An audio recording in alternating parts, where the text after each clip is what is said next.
Welcome, everybody, to Generation Dan, the only show that is a locomotive and a steam engine and a tiger shark and, and a horse. I'm at Novack. I'm your millennial. Who else is here with me? I'm Dino, the genetic marvel, and my favorite thing was a wooden circle with a stick, and we'd run down the street. No, it's fine. There's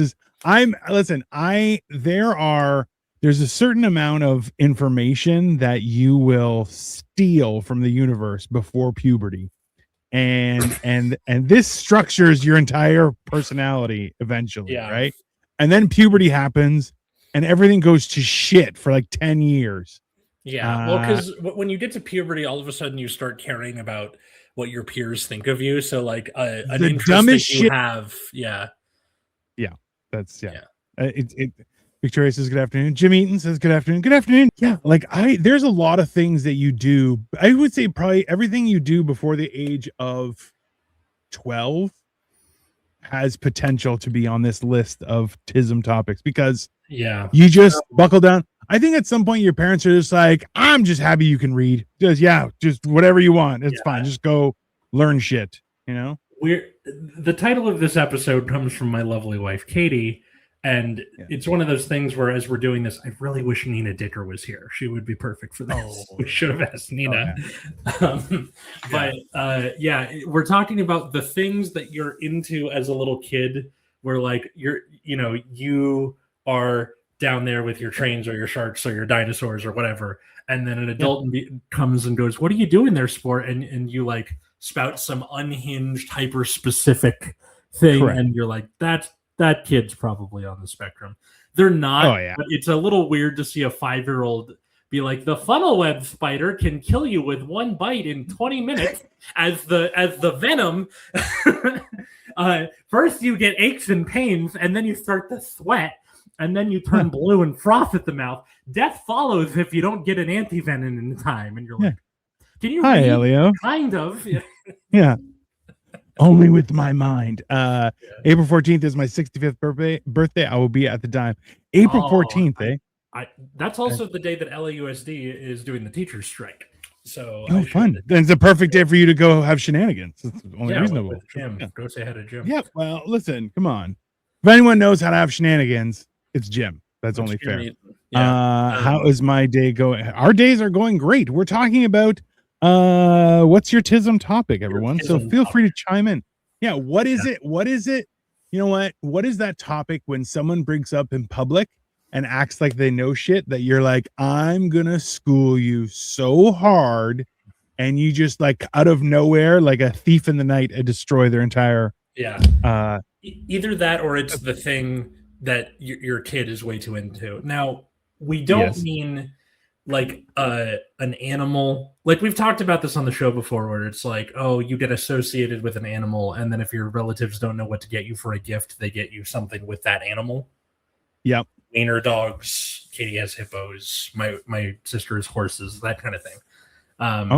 We don't wild information. Do you know hippos are only like 10% body fat. The rest of it just massive amounts of muscle and spite. Dogs. Yeah.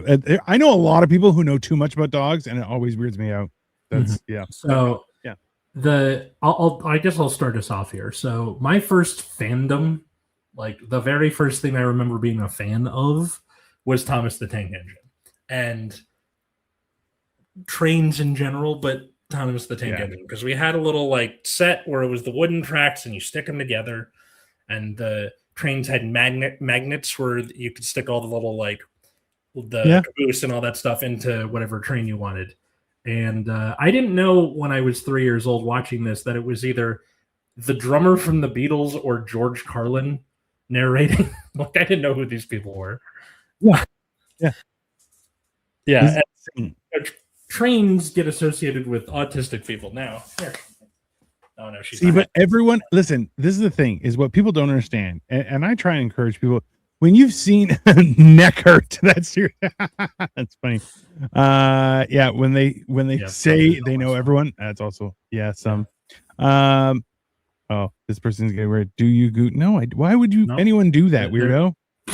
Delete their ass. There you go. Time out. Time out for your inappropriate shenanigans. We're asking people what are their Tism topics. Yeah.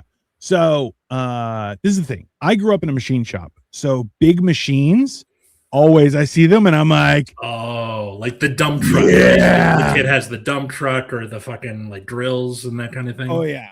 So like moving parts and stuff like that have always been, and also like if you take me to like a construction zone or anything, I just start looking at big stuff and I'm like, how does it work? I want to see it.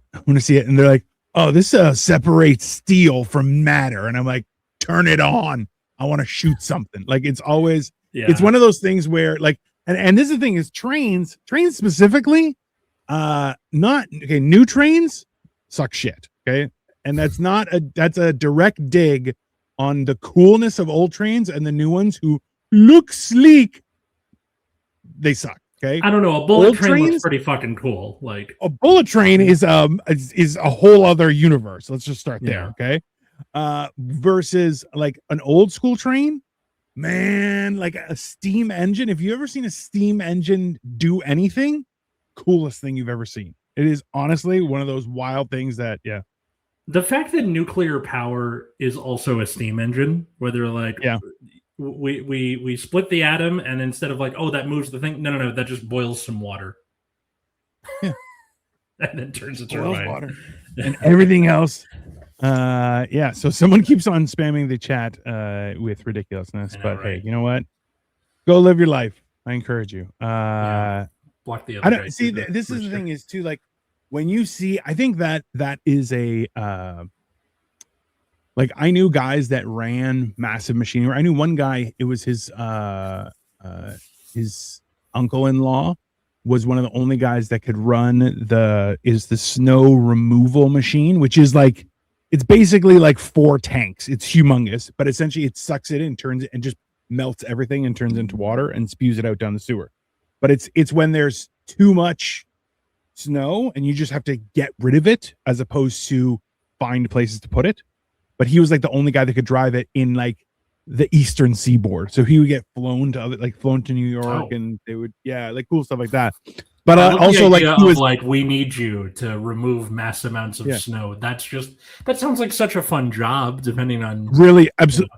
The funniest part was he was like 2 feet tall, maybe 120 pounds soaking wet, and had glasses that rivaled the bottom of a Coke bottle.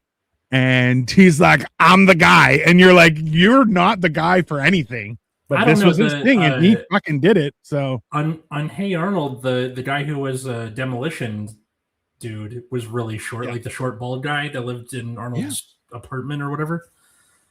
Hey, short kings have their place in the world, and I think they're unsung heroes. They are still very. I do that for my job. I use giant trucks that are like 75 Okay, so this is one of those things where I'm like, I like being able to drive anything.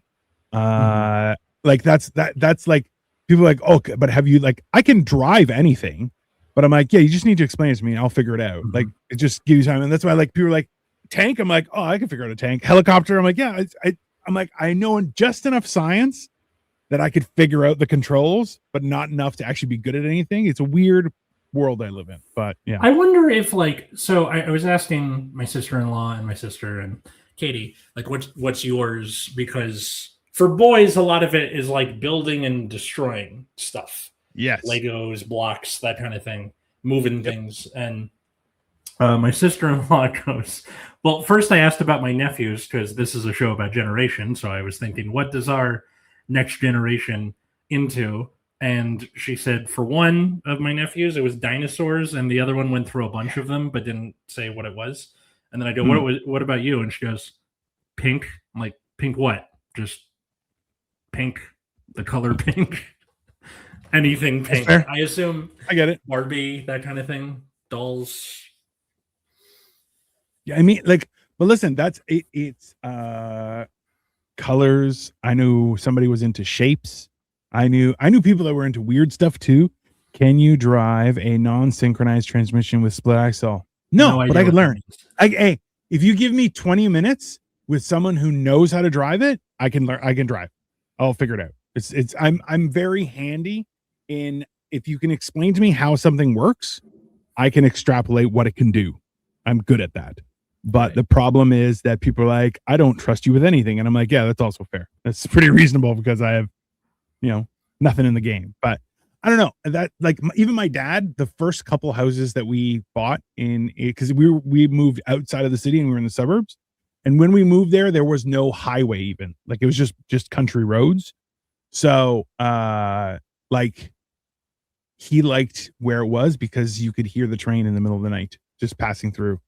And you hear like a woo woo, like a full like it was, and there was always like, he was like, just loved hearing it. So when I went to UC Riverside, you could hear that too. And now it does make me a little sleepy because you would fall asleep to the sound of the distant like train whistle. Going across the horizon. Non-synchronized transmissions have to have the RPMs going at the correct speed to work. So it needs to be moving. So that just means what you have to have the RPMs at a certain spot to switch gears. So it has a much more controlled situation, and it's not as loosey-goosey as a normal car. Mm-hmm. Like a normal car, you could do it everything. You're just gonna damage something. I've learned how to drive trains. That's fine. I mean, that's pretty awesome. There's forward and then there's backward. I mean, it's pretty simple, but have you so actually, you know what? And my wife she makes fun of me because there's a movie called Unstoppable with Chris Pine and Denzel Washington about a runaway train. It's based on a real story. If you have not seen it, watch it because it is all trains all the time, but it's also like the science of the train and like the physics of trains and stuff. Like, it's very nerdy, but at the same time I watch it and I'm like, oh, fucking cool, because trains, Damn. It was the last film Scott directed before his death in 2012. Tony Scott. I don't know who Tony Scott is. I don't know who he is either, but that's still really cool. Still he did Top Gun. He did True Romance. He did Man on Fire. Damn. Those are the Man on Fire. And Man on Fire is also awesome movie. Yeah, I learned how to drive. A Subway is actually, it's actually got some nuance to it too. I've heard that. Streetcars as well, because it's all the bad parts of a train and all the bad parts of a car put together to make a horrible experience, that's a streetcar, just so everyone knows. Being on a streetcar is kind of nice, but like driving I imagine, is a different experience. The only awesome part about a streetcar is being on the streetcar. It's so cool. Everything else related to it sucks dog shit. That's just everyone.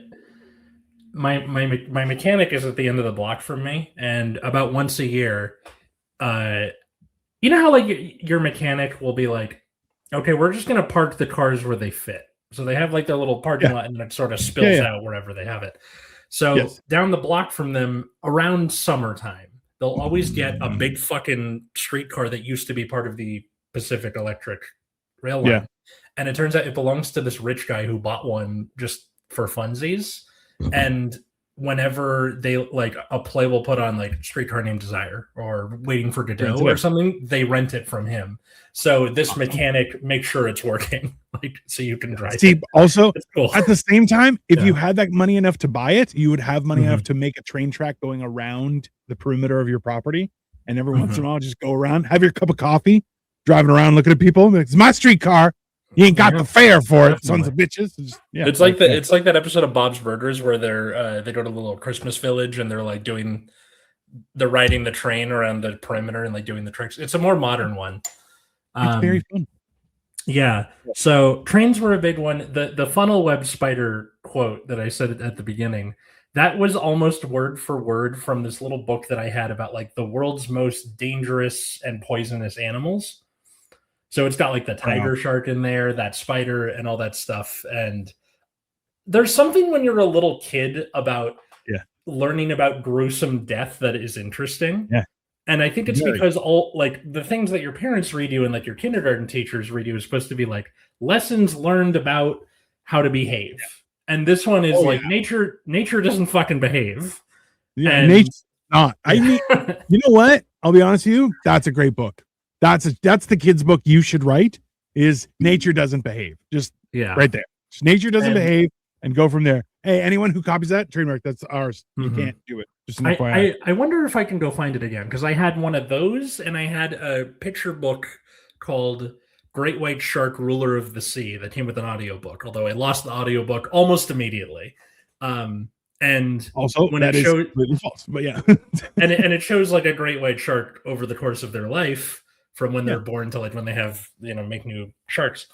And there's like these horrible, like gruesome paintings, because they're paintings of them like they catch a tuna for dinner and it's like the full carcass of the tuna getting bent in half and shit. And it's like, I'm 6 and this is hey, so that is much similar. We got the Time Life nature series on VHS.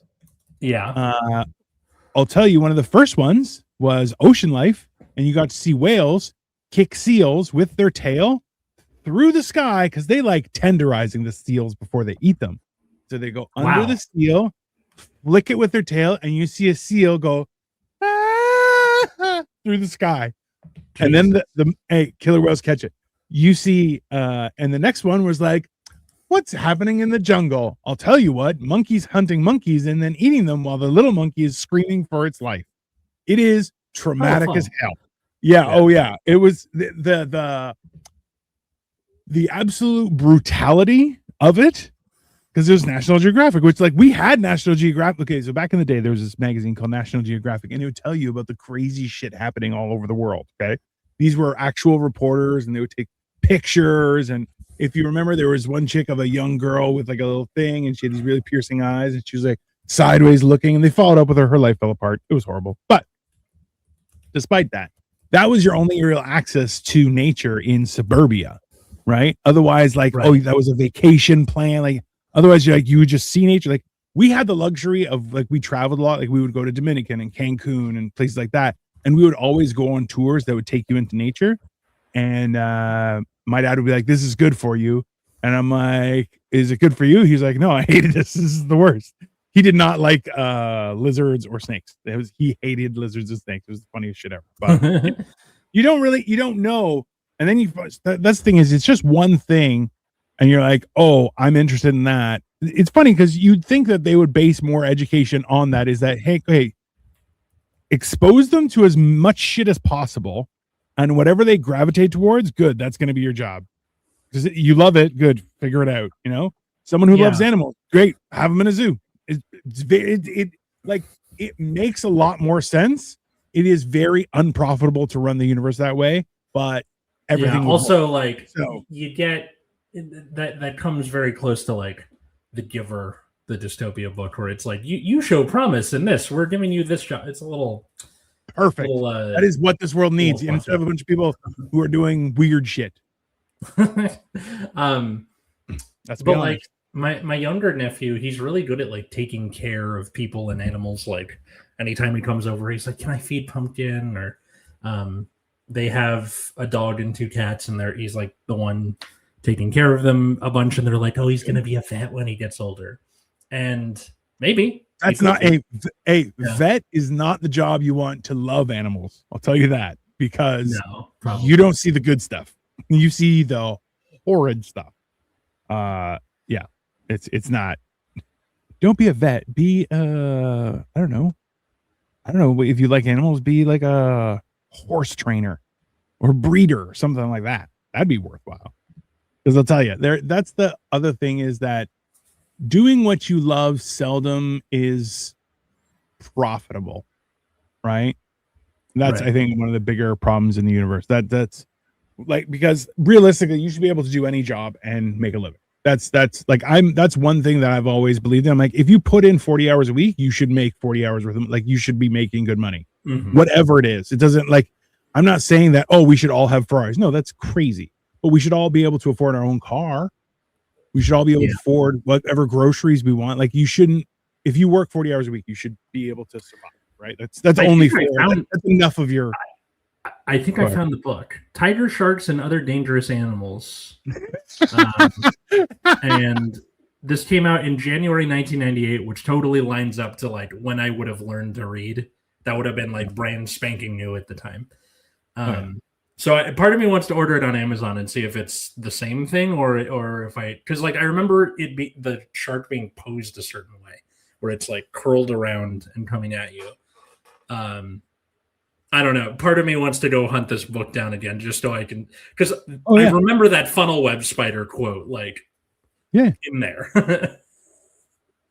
I feel like the list was a little bit indulgent, but you know that funnel web spider only needs one bite and your life is over as you know it. It was going like 70% Daffy Duck. Oh yeah, that's fair.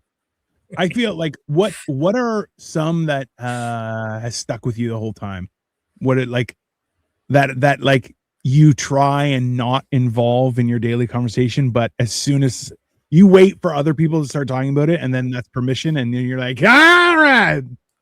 I feel like it's a form of masking, the autism masking, where you're like, I'm trying to be as normal as possible, and where anything history related. And because I'm good with remembering specific years and stuff like that. So sometimes I'll intentionally get the number wrong and then do the right number. World War I, was that 1913? No, 1914 when it started, that kind of thing. Just to seem more normal. But yeah, history as I've gotten older, like I'm reading a lot about the Renaissance and specifically like paper, how like going from papyrus to like the sheets of like lambskin was in a lot of Europe. So books were really, really rare. I believe if you look it up, it's called vellum. Maybe you should read a book there. And then they, in like the 1400s, they came up with like sort of paper as we know it, where it was like old fabric or parchment. Parchment, and it wasn't really that popular for a long time until we got the printing press, and they're like, oh, we can pump out the ink really fast, we got to put it on some stuff. Like, well, I think what a lot of people don't realize was that the majority of so there's twofold. Is the reason why most of written history books are somehow religious is because the only people who could afford to have 70 people duplicating by hand was church, right? To do it by your own person was that's why it was usually a memoir that somebody wrote, or poems that someone like, I wrote this is my journal that I wrote, and someone else has taken it and then proceeded to mass produce it. Like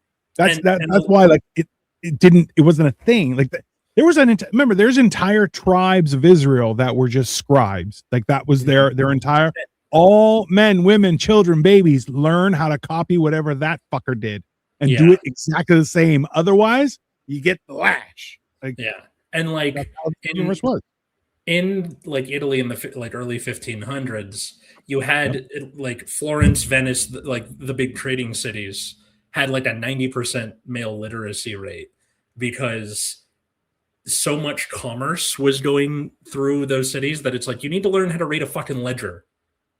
Asshole. So like that's how they become literate, is for business. 100%. And then you get people like the various artists and Machiavelli and Dante and all them, like who do something different out of it.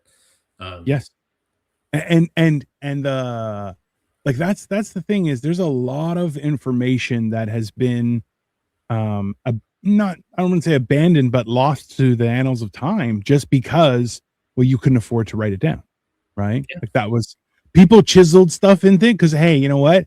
I can't write a million of things, but I can make it so nobody can change it on this fucking rock, and you can come see my rock and you can figure out all this shit that I did, right? Like it's very weird when you get into history and how like, and even I think about it like being able to broadcast on TV was such a massive undertaking. And we all, I'm not sure if you remember public access, but like that was a huge thing, but it would still require a lot of funds that needed to be garnered from your own resources to be able to access that stuff, even though it was meant to be accessible. And now you have the internet, which is essentially made everyone with a webcam or just a cell phone, forget about a computer, can do everything that a thing can do, a TV station, which is insane, right? But that then you get the good with the bad, right? First book that was loaded onto a tablet from a cloud. Fuck you, Jim. And the old jokes are always good. Yeah, no, Jim's got jokes. But do you see how like we went down that rabbit hole completely, and we're talking about paper? Who the fuck cares about paper? Tism topic. History 100%. That's one of those things though, like where it's all Al Gore invented the internet. He didn't. Erwin, we all know the lies that Mr. Gore has spewed. I don't know, it's always thinking, like, for me it was comic books. I loved comic books, like, and I knew about that's a lot of kids' first like comic book characters. Yeah. And then like the lore behind G.I. Joe and Thundercats, Silverhawks, Transformers, all that kind of stuff. Those 80s TV shows. I had that same relationship, but with Avatar. Thankfully, some of those things have just disappeared in my life. I never have to worry about them ever again. They don't loom ever continuously in my forefront of my thoughts, but whatever. That's one of the things I love about Gen X and millennials is that we kind of kept our childhoods when it comes to just our aesthetic and the things we enjoy. Because I remember being a kid and asking my parents, what were you into when you were a kid? And the house didn't look like somebody who enjoyed those things at some point. And they were like, my dad being like Marvel Comics, and my mom, I don't know about my mom, actually. I need to ask her. I'm having lunch with her on Monday. I'll get back to you guys on that. But it just kind of didn't show up in their taste. And then here I am in my 30s, and our living room has we have this one corner that's like the nerd corner. So Pokemon figures, a couple of Katie's Barbies, a VHS copy of American Graffiti that one of my film study students gave me for some reason. It's very nice. Sure, why not? And like that's just there as part of the decoration, even though Pokemon was very much a big part of my childhood, and it's been around long enough where millennials are teaching their kids about the same fandom, which is very funny to me. I feel like that's a more new concept because things come and go. And it's like this generation likes this generation likes this. Pokemon has been around for so long that millennials kids are now into Pokemon. That's nuts. I have a funny, I guess correlative thought is that like back in the day, you would see your parental figure would be doing their job day in, day out. But the thing is like, and like I think about this is like, say a metal worker was also a good metal worker, at least was also some level of scientist who was experimenting with compositions and foldings and heats and all those and coolings and all those kind of things, right? So like your work also had to be your hobby because that differentiated you as a person, as a tradesperson, and so on. So like you would share the interesting knowledge with your children so they could learn and continue on. And you're like, the trade that you're passing down is your skills as a Pokemon trainer. Like that's really what it is, right? It's not, we're talking about Tism topics. And like, well, because I'm trying to think about that. My parents were in medicine, and that's not really something where, they weren't like forcing us to go into med school. Like someday you will take up the mantle of doctor or nurse. Right. They did teach me a lot of like just the way the human body works when it comes to like, little childhood injuries and stuff. which have helped me navigate the medical system very well. And then, like, let's be honest, that's knowledge that they were privy to because of their existence and that what focused on their whole life, right? So it's like, even regardless of what your profession is, you've still benefited from their knowledge of due to their existence, right? Pokemon cards market is oversaturated with fake cards. I think so. I believe it. I never collected Pokemon cards because I was more of the figures. I played the games and I had the figures, and I didn't do the cards really. And or like, for example, I know that between Tylenol and Advil, or ibuprofen and acetaminophen, those are the generics, that one is hard on the liver and the other's hard on the kidneys. And like, if you have this or that, like, I probably wouldn't have known that unless I had a liver or kidney thing. But I remember being a kid and being like, can I have more Advil when I'm, a really bad headache or something? My mom's like, you can't. This is the most you can have in a day. We can do Tylenol because it's affecting a different organ. Right. And like, that was just part of the knowledge that they're passing down. Yeah. Which but it helps you understand. I know how the human body works. I eat and I poop. See, this is the question, though. If you stop pooping, what happens? Also, what if you stop eating and then keep on pooping? What do you do? That's interesting knowledge, right? Because I'll tell you, do that. It's called colonoscopy prep. Listen, someone who fasts regularly, I will not eat and continue to poop for like 2 days. So trust me. There's a backlog that understanding how your body works. Literally, I'm sure. Pun intended. Yeah. I remember being interested in the human body mostly because of the Magic School Bus. Like the episodes where they're like, we're going to shrink down and go into somebody's body. Urethra. It was what? No, it was like their digestive system or something, which is really weird. Because they ends up at the urethra. Yeah.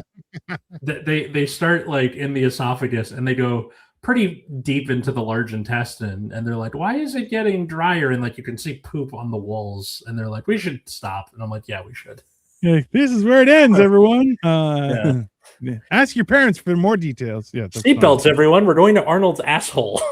Or I think it was Ralphie. I can't remember which kid they went into. I remember weirdly, like, when I would start learning about stuff and I would start getting interested in stuff, and I'd be like, okay, hold on, what do I need to become proficient in this as a career? What do I have to do? And then you have to go do this course and you have to do this. It's gonna be 10 years of I'm good, thank you. And I just walk away. I'm like, I'm interested in that. I'm not interested in spending 10 years doing it, whatever, right? Want to never have a poop problem. Raw almonds every day. I don't know. I'll tell you right now. You need more fiber just as a society. Yeah. I have been looking at some stuff it's psyllium husk is apparently really good fiber.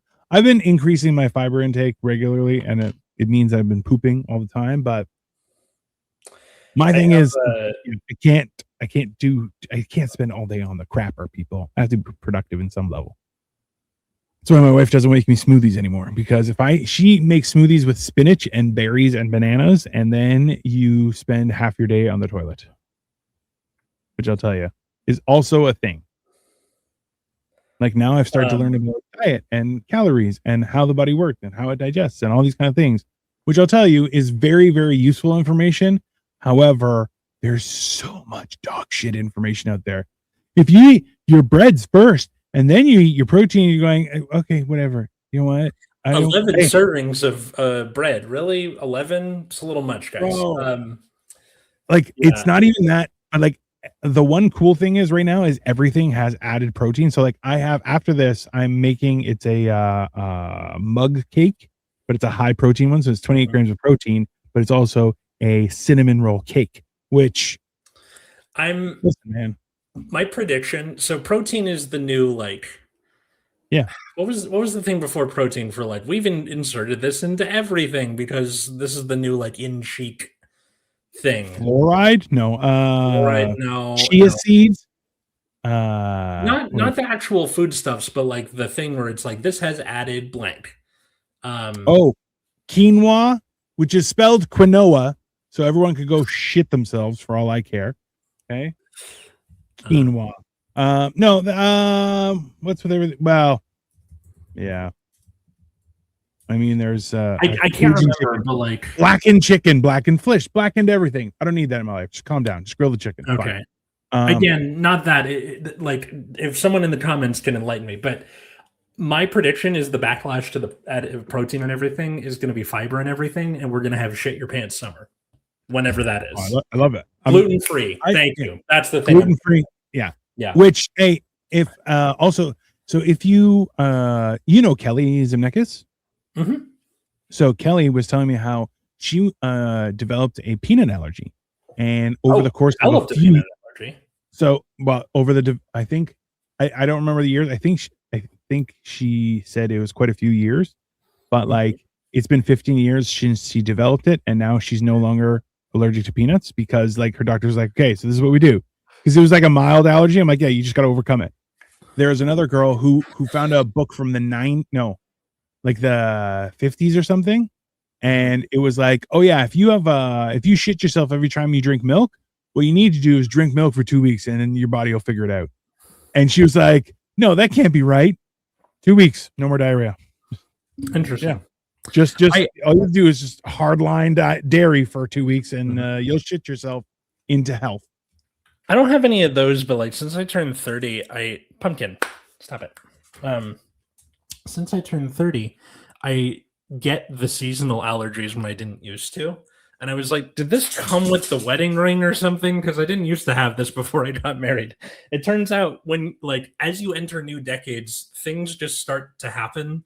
Like in your 30s, typically is when people get like worse allergies to something. And your 40s is usually when you start having problems with dairy. So that all kind of fits, I think.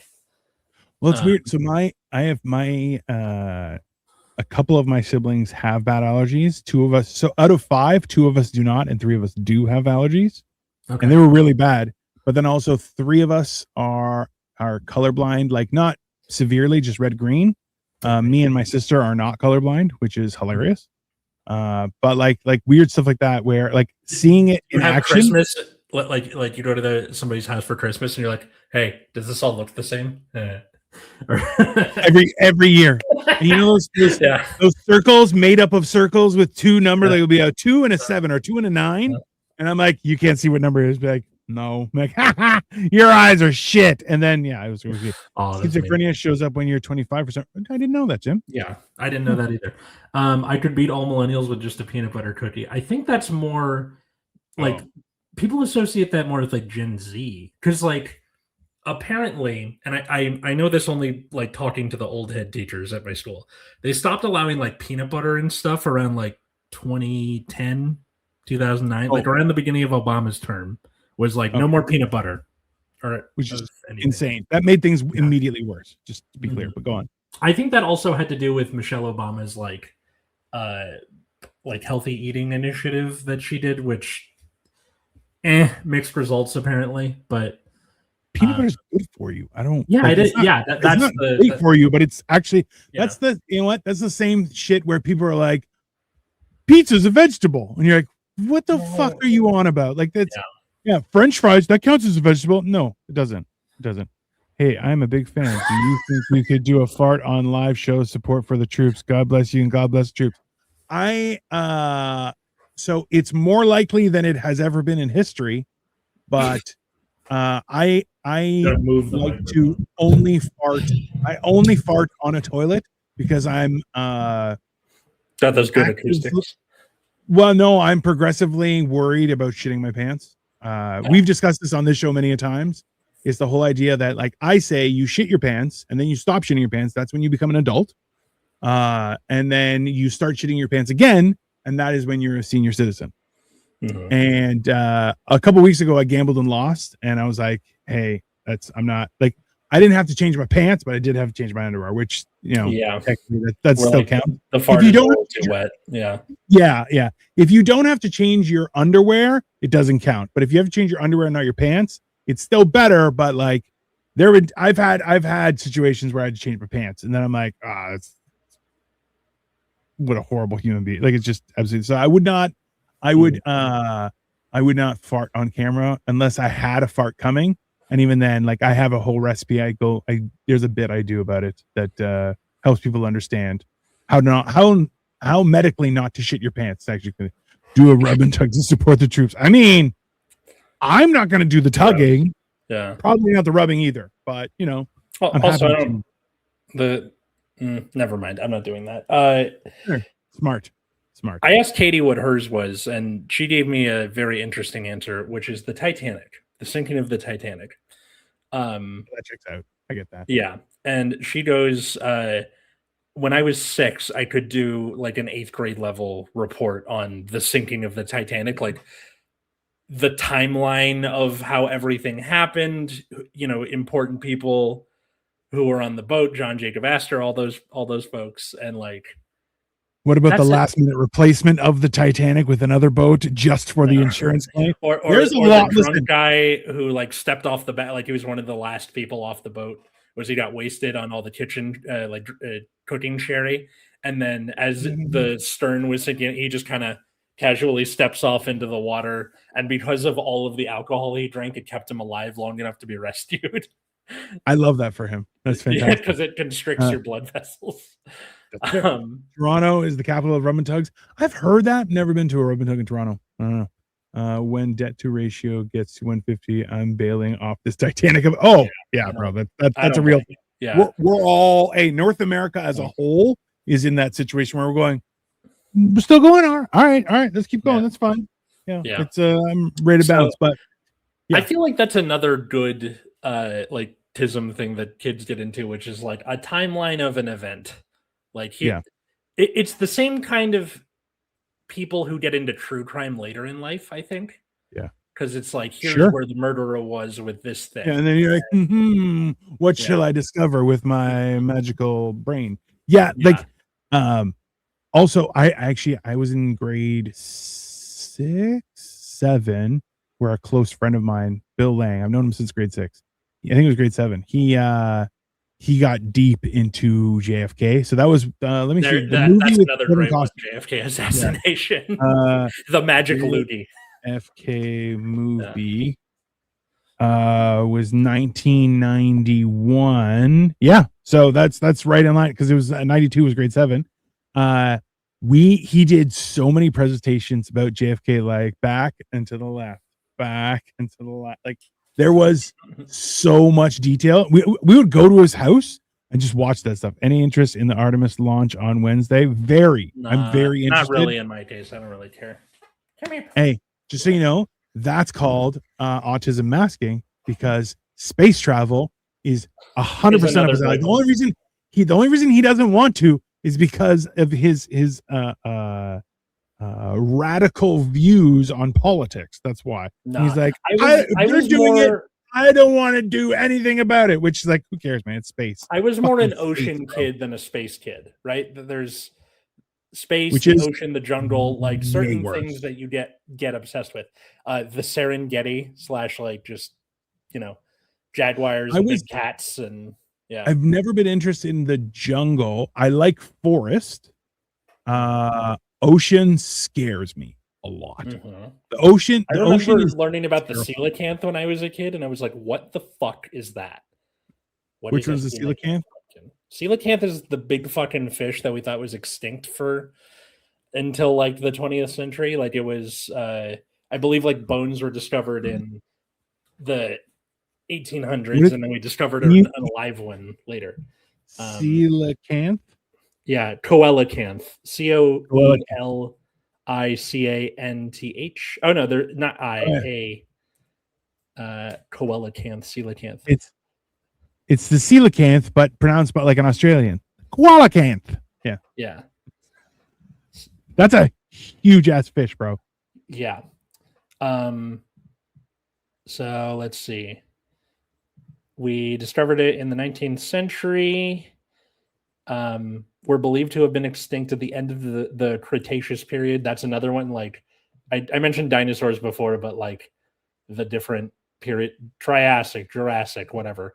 And then there's too many names. Hey, when there were no people, okay, no Starbucks, pre-Starbucks, post-Starbucks. That's fair. Yeah. And then in 1938, we discovered a live one off of South Africa. So for almost 100 years, you're like, this is an ancient being. Oh my God, they're still alive. Like, that's crazy. That's gotta feel weird. Oh yeah. Spartacus 555. Anyone ever noticed we are not on the same planet anymore ever since CERN played with? Oh yeah, no, 100%. We've done episodes on Mandela effect, like how there's more and more and more and more and more and more and more, and like they get weirder, and it's very much like I don't remember that way, and like down to the monocle on the Monopoly guy, which is it's very, they're like no monocle was on Mr. Peanut, and you're going, okay, like I see it kind of, but not like there's a lot of weird stuff happening. There's no question. Fish are gross, looking at us with those dead soulless eyes. We did an episode on Mandela effects a few weeks ago. Look for the thumbnail on YouTube where it's like Pikachu with and without the black spot and Curious George with and without the tail. Yeah, that's us. Yeah. This is the thing, is the problem. See, I don't mind anything about the forest and the jungle, not my forte, but I was mostly fat for most of my life. So I'm like, where it's too hot, yeah, no thanks, I'm not going there. Whereas forests are never hot. They're a perfect temperature all the time, all year round. The canopy keeps the sun off. I feel like if there's snow, that insulates you. The forest is the perfect place, just so everyone knows. Now I'm just thinking of the Pine Barrens episode of The Sopranos. Yeah, absolutely. Still my favorite. Is that where they kill the interior decorator? Yeah, like they kill him, or like they think he's dead. They go to dump his body, and then he wakes up and like hits one of them and runs away. And they're like, and then they're stuck there for the rest of the episode. Is they're trying to? He killed 16 Slovakians. Yeah. He was an interior decorator. His place looked like shit. Which is the funniest shit. Climate change is a hoax. That's the problem. It's not. Climate change isn't the hoax. It's the fact that all the information isn't being exposed, and also human interaction with the climate is we're only taking information from while there's been humans, which is insane because humans are this much of history. So the climate changes regardless of our interaction with it or not. And whether the earth will heal or not, still to be seen. It is very much. No. I like this topic. Not between you and I. I mean, you and the commenter. Yeah. But that's why it's not. Hey, trust me. Nothing makes sense. Everything is weird. Whatever you think is true is probably true, except for flat earthers. They were never right. The best part about conspiracy theories. But like this is the thing is the learning about science and stuff I think was also fun, but it was like, okay, well, if I'm a scientist, can I make money? Like that was my thing. Hold on, can I be rich if I do science? And they're like, not really. And I'm like, oh, then why would I do science? They're like, well, there's a need for it. I'm like, get fucked. I loved science until I found out math was involved, and then I'm like, nope, not my thing anymore. I'll just analyze books. Like, well, can you imagine doing science in the time of people where you're like, all right, we found this stuff, we don't know what it does, so you just got to test it. That way, you're a scientist now. Like, whereas now it's like, oh, we know exactly what this does, and in 70 years it's going to kill you, but we need you to paint it onto these little numbers, and you're like, oh, okay, that sounds good. Nope. Yeah, or like ladies that are angry about that. Or Francis Bacon going out in the snow and putting snow on a chicken because he's like, if we freeze it, this will preserve it, and he was right, and then he died of pneumonia. So it's like, okay, good job, Francis Bacon, you're dead now. Like, yeah, no, it is. You mean trust the science? Listen, that's the problem is you have to figure that out, right? Like that's why it's so important. Like the biggest attack on right now is the attack on common sense and critical thinking, right? Which is one of those things that I'm hoping is coming back. I'm hoping it's cyclical and it comes back eventually. Yeah, and like it should, but that also goes with the whole like anti-intellectualism stuff that is rather prevalent in the internet age. If someone can get rich by convincing people to buy bottled water, you can believe that. Yeah, that's true. Oh, but the bottled water. So I live in Ontario, Canada, everyone, which if you look up Nestle water bottling plant in, I believe it's in Elora. They're the fucking worst. Yeah. They're the worst human beings since Pick a Nazi. Oh no, worse than them. Yeah. Like Eve. Can we say Eve? Like she's the one that got us into this. Let's call it her. Let's do that. Like it's yeah. Then you know what happened with Nestle, and realistically, Nestle is getting our water for free and then selling it back to us at an exorbitant amount. Which and they hey, why is that happening? It's a good question. Yeah, and in areas with less safe water sources, they steal all that water, and then people have to make baby formula with not good water, and then their babies fucking die because of Nestle. Yeah. No. That's no. Hey, no more bottles from us. Oh, listen. You know what the only problem is with this is that your alternative is what? Dasani? That's not water. Aquafina? Definitely not water. Smart water? No, thank you. I mean, on paper it should be you carry a water bottle, but like in the US, and I'm not sure about Canada, but at least the US, like a lot of people are like, you don't drink from the tap. Everyone gets a water filter, and in Europe, that's definitely not the case. It's not needed. No. Hey, clean water should be a priority amongst everyone, and the problem is it's not, right? And that's the people thinking that like hey, the CEO of Nestle was like, clean water is not a human right, and you're like, yeah, that guy should be burned at the stake.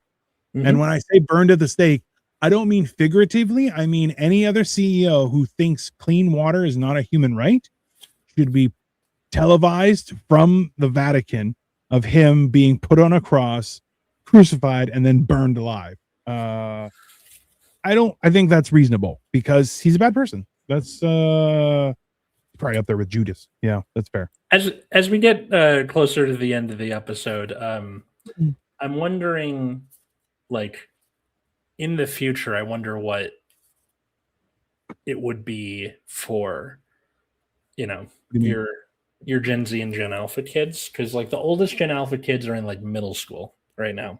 Yeah. And like, do they have their little thing from when they were kids? Like Roblox for sure comes to mind, but not that I know how that works. But yeah, you know what? I would be my bigger concern, and this is something that I'm sure you're seeing more of, is kids not being kids and not having healthy hobbies or associations and like I have a mixed feelings with the idea of a safe space. I think all spaces should be safe, but I also think you should be capable enough to defend yourself or analyze the situation and say, hey, this isn't for me, and be able to walk out. So, but the thing is, like, hobbies and rabbit holes that you make by your own design and try and learn stuff and things like that kind of stuff was your safe space, because I was in charge of how I learned, how fast I learned, how slow I learned, how involved I was in this universe that I was creating by myself, right? So it's one of those things where, like, there's we're definitely going to see when do you start getting homeschool kids, like the COVID kid? When is that start? Have you started getting kids that were?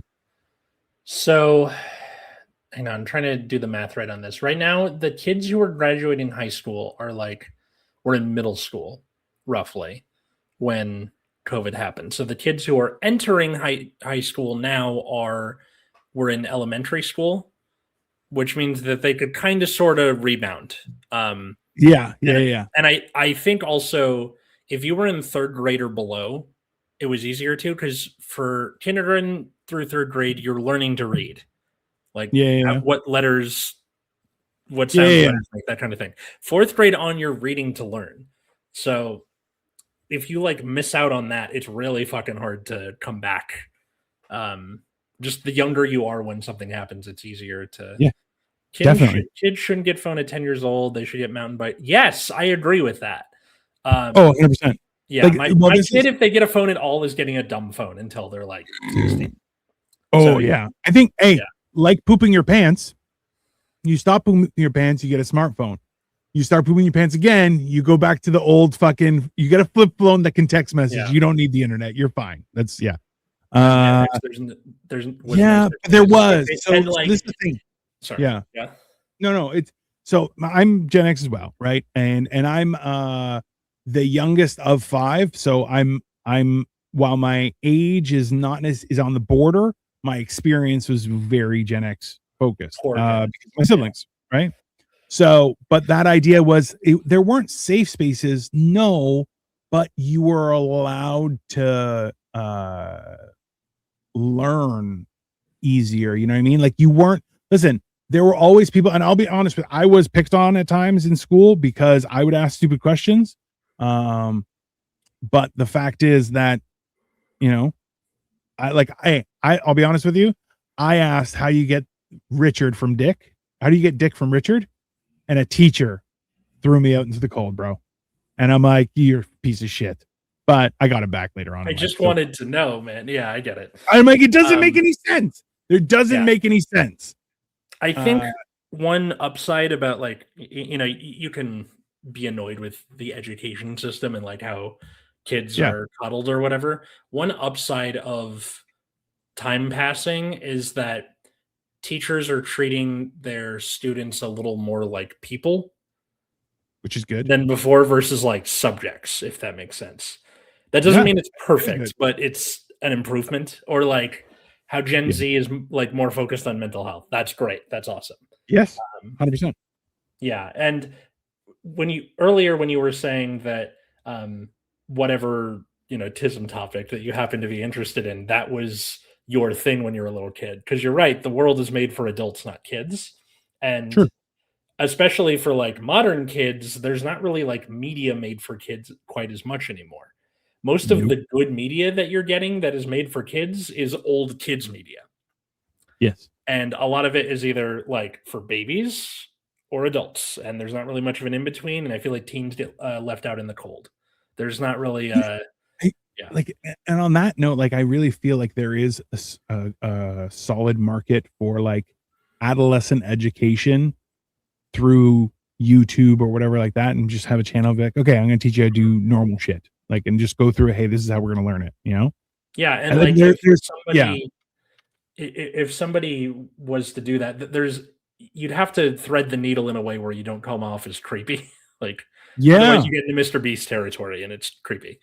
But bro, I called creepy on Mr. Beast like years ago, and people were like, no, he's just autistic. I'm like, nope. Sorry. It's in those sharp eyes. There's no emotion. It's who was the one who put it up? Hold on, I think it was Erwin. Who was like, fish are gross. Look at us with those dead soulless eyes. 100%. I would call people out. I'm like, oh, you got shark eyes. Where he was like, yeah, there's no life behind there. Only black eyes, like a doll's eyes. Black buttons. Education has gone out the door today. Absolutely. Well, and that's the worst part is that healthcare has gone out because we became stupid. And the fact is we stopped caring for ourselves and taking care of our own health and being proactive in that fashion, because let's be honest, we were burdened down and told to become tax revenue. That was it. Since the age of cell phones, people are dumber. Oh, that's yes and no. It's that you have access to more information that's not vetted by a certain like I think it's just the FCC or whatever. So more information equals more bad information also. But it's also too, you don't have to memorize anything because it's at your fingertips, right? Like it's a weird thing. I just block American Epstein media. Hey, if you can read books, great. I'm trying to work back up to reading books because I'll tell you, I got TikTok and brain bad, but you know, we should get that book that Sarah recommended us last week. What was it called? Dopamine Nation. We should look at that and read it. Let's see that. It's not a bad idea. Let's see if I can find it. Dopamine Nation. I think I'm gonna start listening to books online. Awesome. Yeah. Because I won't read them. I might do it like a picture book where I'll follow along and read, be like, oh, okay, yeah, these are words. That's it. But especially using chat. Oh, 100%. It's all to confuse them out. No, that's the problem, is becoming self-sufficient and healthy is the government's worst nightmare. And that's in actuality the best way to fight any sort of quote unquote oppression. Become knowledgeable and become self-sustaining. those are the two things that will make your life better and make you greater in the long run. So, So for people listening, what is your Tism topic? What was the thing you were super into as a little kid? Leave it in the comments. We're curious to see what you are into. And I'm gonna go see if I can find that the thing with the funnel web spider. Show it next week. Just read it online to people. Absolutely. No, hey, there's nothing wrong with that. Yeah. No. Diet or zero or smart. No, I don't drink anything. Who's got the cookies? Jesus. I assume they meant the drug. Kids need hands-on teaching. You're right. And we do need to bring back like wood shop, auto shop, home ec. Like that should be a thing. And in order to do that, you need to fund schools better. Anyway, what? Plumbing, welding, construction. Like, in all honesty, I think that every school, anytime something breaks, there should be a team on site of students learning to fix it and learning how to do it to maintain the school itself. It's a whole thing in Japan where all the students use the last 10 minutes of their day to clean up their workspace. They don't have janitors. It's all done by the students. You're like, that's how it should be. What's it called? Like more rural schools will still have like auto shop and stuff like that because a lot of job opportunities is like blue collar work. So for example, at my school, the seniors, most of them are done with their high school credits except for English. So they have nothing to do for half of the day. And at more rural schools, like they give like here the back half of the day, go work on your parents' farm or whatever. Yeah. And that's fine. At my school, there's nothing for them to do, and we can't let them go because this is LA. So they're just bumming around being assholes. Like we gotta give them something to do. Boy Scouts were good for that. That's true. Hey, 100%. Boy Scouts were good until they weren't. Also a problem, right? Yeah. And once again, Katie and I saw the Beetlejuice musical, and like the Act 2 opener, which is always like stupid, is this Girl Scout going to sell cookies at the house that Beetlejuice has now taken over with Lydia. So she's like, I'm going to sell some cookies, and then he scares the shit out of her and she runs screaming. Like that's the opening song. It's great. Absolutely. It's fantastic. I actually like you guys. I hope your channel crushes it. You're good sports. Yes. Hey, please. Smarty Jones, that's all we're trying to do. Yeah. Thank you, Smarty Jones. Please leave a comment or leave a like or subscribe to Generation Dan. You can follow at which one is Dino. Look at the names. Here, quick reveal. There you go. There you go. So you can follow us at Generation Dan wherever fine social medias are found. New episodes of our show are every Friday on whatever podcast app that you have. Our last episode was about Gen Z and dressing for work with Sarah's still here, also known as Sarah, the rabid corporate shill, which is like Dino's Wario, I guess. That makes complete sense. Absolutely. Yeah. You can also follow me at Atlas Novack wherever those fine social medias are found. Like TikTok, I mostly do sketches about what it is to be a teacher, but it's spring break, so I'm probably going to do other shit for a week. So cool. Or follow my other show at Nexus at Night on YouTube. Fridays at 7 p.m. You too, sir. There you go. Dino, your cupboard is over. No, I'm Dino. I don't have a cupboard behind it. Those are his cupboards. That's Atlas. Yeah. Also, that's part of the aesthetic. Yeah, exactly. It's called being open and untethered. I am Dino the Genetic Marvel. I do mostly food stuff and just adventures and random experiences that I'm having throughout the world. We do a lot of political stuff. Who is it? Smarty Jones. You'll probably like some of our other shows. I do